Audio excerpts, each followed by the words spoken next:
एक बार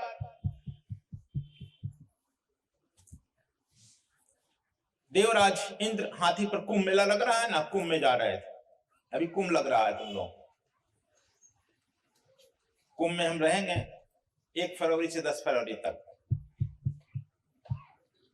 उसी समय दुर्वासा ऋषि भी कि कोई माला पहना दिया था, जा रहे थे मौज में। दुर्वासा ऋषि जब देखे इंद्र को तो अपना माला निकाल करके इंद्र के गले में फेंक दिए। आशीर्वाद हो गया।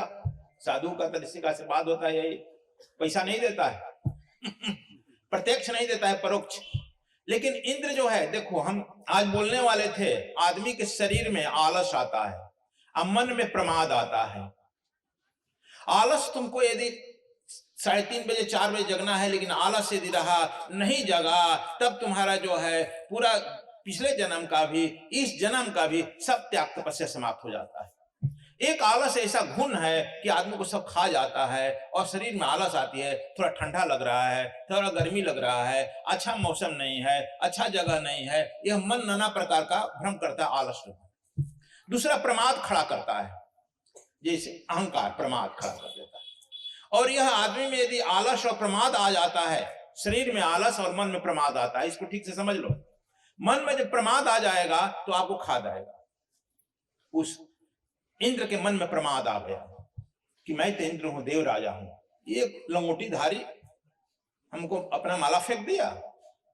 क्या समझ रहा है लंगोटी यह माला तुरंत निकाल करके तुम लोग जैसे फेंकते हो, वह इंद्र अपने हाथी के मस्तक पर रख दिया।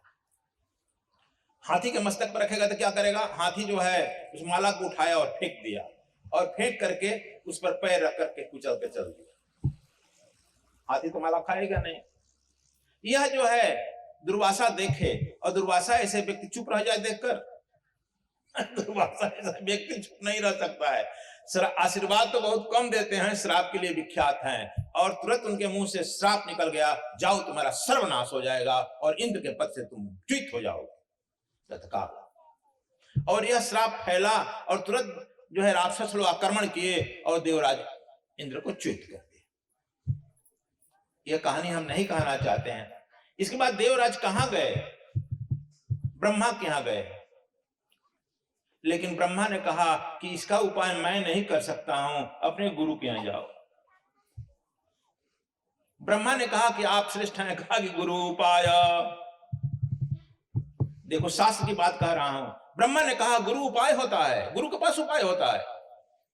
तुमको स्वर्ग, अभी एक गुरु ने तुमको जो है स्वर्ग से च्युत कर दिया है, अपने गुरु के यहां जाओ, गुरु उपाय होता है, गुरु विधि बताता है। तुम लोग कहते हो कि नहीं गुरु जी यही कर दीजिए, नहीं, ब्रह्मा ने कहा गुरु उपाय होता है। गुरु तुम विभिन्न परिस्थिति में फंसे हुए हो और तुमको उपाय बता देगा कि तुम जो है साधारण नरक से स्वर्ग कर चले जाओगे, साधारण जीवन से अच्छा जीवन हो जाएगा, और सब जो है प्रमाद हो जाता है। सबके रहने से तुम दान नहीं दे सकते हो। कबीर साहब कहे हैं, कबीर कमाई कभी न निष्फल जाए, बोए पेड़ बबुल का आम कहां से खाए। कबीर कमाई कभी न निष्फल जाए। बहुत लोगों के पास बहुत धन होता है, क्या कोई दान देता है, आश्रम बनता है? यह समझो कि यह आश्रम बन गया, जो व्यक्ति दान दिया है ठाकुर, वह जरूर जो है पूर्व जन्म का राजा होगा, और इस जन्म में भी राजा दिल का है, इसलिए तुमको आश्रम के लिए दान। बहुत लोग कर्ज लेते हैं, बैंक से बिजनेस करते हैं, जमीन जगह नीलाम हो जाता है।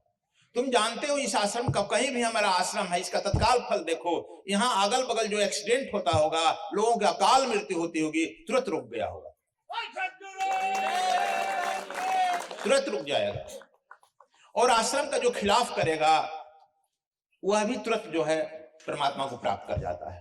क्योंकि आश्रम में क्या होता है, लोग साधारण लोग आते हैं, विभिन्न जात के, विभिन्न पंथ के, विभिन्न संप्रदाय के, विभिन्न स्टेट के, विभिन्न देश के आते हैं। कोई इसका अपना नहीं होता है, कोई है अपना इसका? और जो आते हैं आश्रम में श्रम करते हैं, श्रम तपस्या का श्रम करते हैं, शारीरिक श्रम करते हैं, मानसिक श्रम करते हैं, आध्यात्मिक श्रम करते हैं और श्रम से आसपास के जनता का मनोबल उठाते हैं, उनमें धर्म की चेतना करते हैं और वही व्यक्ति जो कल तक दुखी था आज वह प्रफुल्लित हो जाएगा और जैसे यह पुष्प मुस्कुरा रहा है वैसे मुस्कुराने लगेंगे, उनके घर में जो है चार चांद छा जाएगा, खुशी छा जाएगी। यह सन्यासी काम होता है। और आप लोग महसूस करेगा जब से यह आश्रम बनेगा, जैसे जैसे बढ़ेगा, जिस जिसका योगदान होगा वह व्यक्ति जरूर निरंतर बढ़ते चला जाएगा। आश्रम और मंदिर में अंतर होता है। आश्रम में जीता जागता परमात्मा का प्रतिरूप रहता है। यह हम कहते हैं कि आलस और उन्नत, हमारे उन्नत के लिए 5 चीजों की जरूरत है। हम आज व्यवहारिकता पर बोल रहे हैं तुम लोगों को। 5 चीज की जरूरत है। क्या क्या? पहला भाषा, भाषा, भूषा, भेषज, भोजन और भजन। ये 5 चीज को तो अपना लेगा, वह जीवन में फेल नहीं होगा। इस जीवन में भी बिल्कुल सूर्य की तरह चमकते हुए रहेगा और अगला जन्म भी उसका सूर्य की तरह चमकते हुए होगा। इसलिए देखो, वह जगत जननी जानकी प्रार्थना भाषा का प्रयोग की, नम्र भाषा का, तुरंत आशीर्वाद मिल गई। खसी माल मूरत मुस्काने। मैं कहा कि माला खसक गया, गिर गया, आशीर्वाद दे दिया। क्योंकि पत्थर की मूर्ति है तो निकाल कर दे नहीं सकती है, इसलिए खसी माल। तुलसीदास कहते हैं उस पार्वती के, कात्यायनी देवी के शरीर से माला खसक गया, खसी माल, आशीर्वाद मिल गया। वह जो है उस माला को पार्वती जगत जननी श्रद्धा से उठा लिया, अपने हाथ अंक में भर लिया, खसी माल।